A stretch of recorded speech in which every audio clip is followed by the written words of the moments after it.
వారు. మరి అట్లాంటి తాటి ముంజలు వేసవికాలంలో ముఖ్యంగా ఏప్రిల్ నెల, మే నెల వచ్చినాయంటే తాటి ముంజలు బాగా విరివిగా దొరుకుతుంటాయి. చాలామంది తాటి ముంజలు కడుపు నొప్పి వస్తుందని, తేడా చేస్తుందని భయపడుతూ ఉంటారు.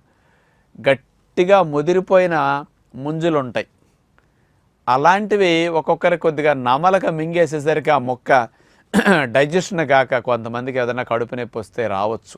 అలాంటి గట్టిగా ముదిరిపోయిన తాటి ముంజలు మానేసి, తాటి ముంజు లోపల నీళ్లు ఉంటాయే, ఆ నీళ్లుండే ముంజలు, లేత ముంజలు మనం తింటుంటే కూడా మెత్తగా లూజుగా ఉంటాయి చూసారా, అలాంటివి వాటిని అట్లా తాటి ముంజలు చెక్కి కోసిచ్చినప్పుడు వేలుతో తోడుకు తినేసే పద్ధతి అది మీకు కరెక్ట్గా తెలిసిపోతాయి.